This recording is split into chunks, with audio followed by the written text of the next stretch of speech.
Sir Gawain and the Green Knight. This is our 10th video. Please reach down and click like and subscribe. Sir Gawain is none dismayed. Gramercy, quoth Gawain, but ill-pleased. Good fortune be his who wishes me good, and that thou wouldst keep faith with me I will believe. But didst thou keep it never so truly, and I passed here and fled for fear, as thou sayest, then were I a coward knight, and might not be held guiltless. So I will to the chapel, let chance what may, and talk with that man, even as I may list, whether for weal or for woe as fate may have it. Fierce though he may be in a fight, yet God knoweth well how to save his servants. Well, quoth the other, now that ye have said so much that ye will take your own harm on yourself, and ye be pleased to lose your life, I will neither let nor keep ye. Have here your helm and the spear in your hand, and ride down this same road beside the rock till ye come to the bottom of the valley, and there look a little to the left hand, and ye shall see in that vale the chapel, and the grim man who keeps it. Now fare ye well, noble Gawain, for all the gold on earth I would not go with ye, nor bear ye fellowship one step further. With that the man turned his bridle into the wood, smote the horse with his spurs as hard as he could, and galloped off, leaving the knight alone. Quoth Gawain, I will neither greet nor groan, but commend myself to God, and yield me to his will. Then the knight spurred Gringolet and rode down the path close in by a bank beside a grove. So he rode through the rough thicket right into the dale, and there he halted, for it seemed him wild enough. No sign of a chapel could he see, but high and burnt banks on either side, and rough, rugged crags with great stones about. An ill-looking place, he thought it. Then he drew in his horse and looked around to seek the chapel, but he saw none, and thought it strange. Then he saw, as it were, a mound on a level space of land by a bank beside the stream where it ran swiftly. The water bubbled within as if boiling.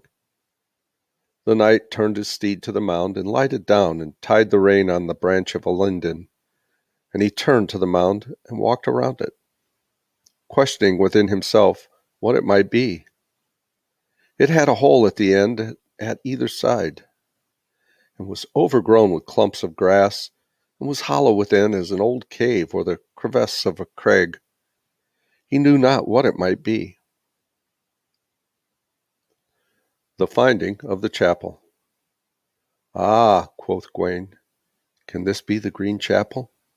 Here might the devil say his matins at midnight. Now, I wis there is wizardry here. 'Tis an ugly oratory, all overgrown with grass, and 'twould well beseem that fellow in green to say his devotions on devil's wise. Now feel I in 5 wits 'tis the foul fiend himself who has set me this tryst to destroy me here. This is a chapel of mischance. Ill luck betide it. 'Tis the cursedest kirk that ever I came in. Helmet on head and lance in hand, he came up to the rough dwelling, when he heard over the high hill beyond the brook, as it were on a bank, a wondrous fierce noise, that rang in the cliff as if it would cleave asunder. 'Twas as if one ground a scythe on a grindstone. It whirred and wetted like water on a mill-wheel, and rushed and rang, terrible to hear. By God, quoth Gawain, I trow that gear is preparing for the knight who will meet me here. Alas, naught may help me, yet should my life be forfeit, I fear not a jot. With that he called aloud, Who waiteth in this place to give me tryst? Now is Gawain come hither. If any man will aught of him, let him hasten hither now or never.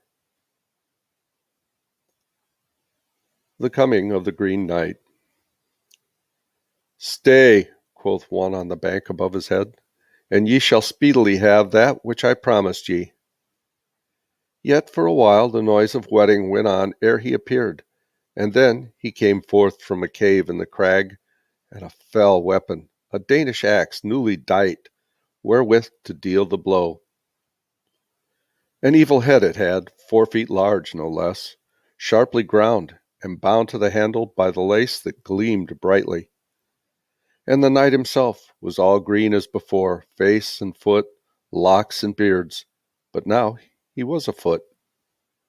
When he came to the water, he would not wade it, but sprang over with the pole of his axe, and strolled boldly over the brent, what was white with snow. Sir Gawain went to meet him, but he made no low bow. The other said, Now, fair sir, one may trust thee to keep tryst. Thou art welcome, Gawain, to my place. Thou hast timed thy coming as befits a true man. Thou knowest the covenant set between us. At this time, 12 months agone, thou didst take that which fell to thee, and I at this new year will readily requite thee. We are in this valley verily alone. Here are no knights to sever us. Do what we will. Have off thy helm from thy head, and have here thy pay. Make me no more talking than I did than when thou didst strike off my head with one blow. Nay, quoth Gawain, by God that give me life, I shall make no moan whatever befall me, but make thou ready for the blow, and I shall stand still and say never a word to thee. Do as thou wilt. And with that he bent his head and shewed his neck all bare, and made as if he had no fear, for he would not be thought a dread. How Sir Gawain failed to stand the blow. Then the Green Knight made him ready and grasped his grim weapon to smite Gawain. With all his force, he bore it aloft with a mighty feint of slaying him. Had it fallen as straight as he aimed, he, who was ever doughty of deed, had been slain by the blow. But Gawain swerved aside as the axe came gliding down to slay him as he stood, and shrank a little with his shoulders for the sharp iron. The other heaved up the blade and rebuked the prince with many proud words. Of the Green Knight's reproaches.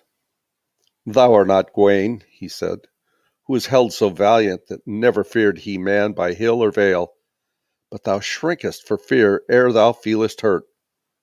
Such cowardice did I never hear of, Gawain. Neither did I flinch from thy blow, or make strife in King Arthur's hall. My head fell to my feet, and yet I fled not. But thou didst wax faint of heart ere any harm befell. Wherefore must I be deemed the braver knight? Quoth Gawain, I shrank once, but so will I no more. Though and my head fall on the stones, I cannot replace it. But haste, Sir Knight, by thy faith, and bring me to the point. Deal me my destiny, and do it out of hand, for I will stand thee a stroke, and move no more till thine axe have hit me. My troth on it. Have at thee then, quoth the other, and heaved aloft the axe with a fierce mien, as if he were mad.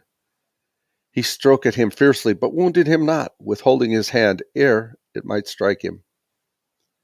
Gawain abode the stroke, and flinched in no limb, but stood still as stone on the stump of a tree that is fast rooted in the rocky ground with 100 roots. Then spake gaily the man in green, So now thou hast thine heart whole, it behooves me to smite. Hold aside thy hood that Arthur gave thee, and keep thy neck thus bent, lest it cover it again. Then Gawain said angrily, Why talk on thus? Thou dost threaten too long. I hope thy heart misgives thee. How the Green Knight dealt the blow. Forsooth, quoth the other, so fiercely thou speakest, I will no longer let thine errand wait its reward. Then he braced himself to strike, frowning with lips and brow. 'Twas no marvel that it pleased but ill him who hoped for no rescue. He lifted the axe lightly and let it fall with the edge of the blade on the bare neck. Though he struck swiftly, it hurt him no more than on the one side where it severed the skin.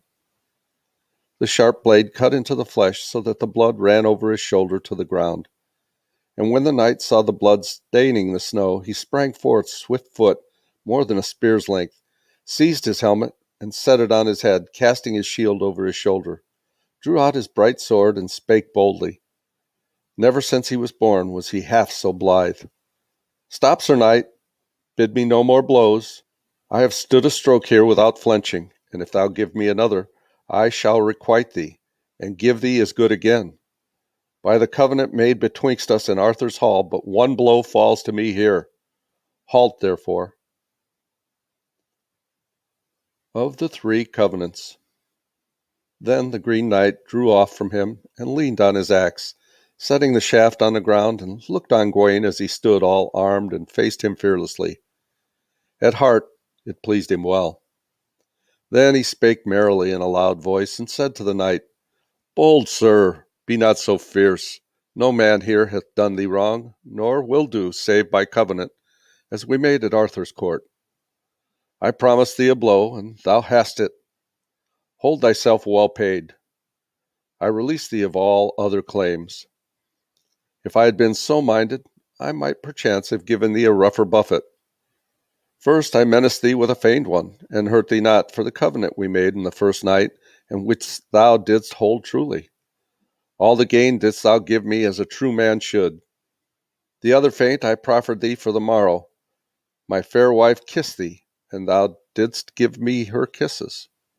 For both those days I gave thee 2 blows without scathe. True man, true return.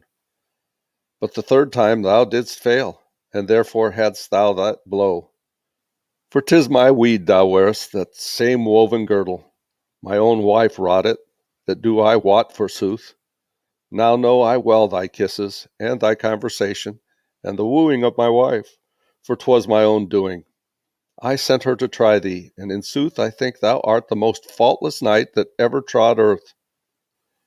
As a pearl among white peas is the more worth than they, so is Gawain, I faith, by other knights. But thou didst lack a little, Sir Knight, and wast wanting in loyalty, yet that was for no evil work, nor for wooing neither, but because thou lovest life. Therefore I blame thee the less. And we'll continue with hopefully the last video and the shame of Sir Gawain. Thanks for listening in. Please come back. Remember, I love you guys, and as Tigger says, ta-ta for now.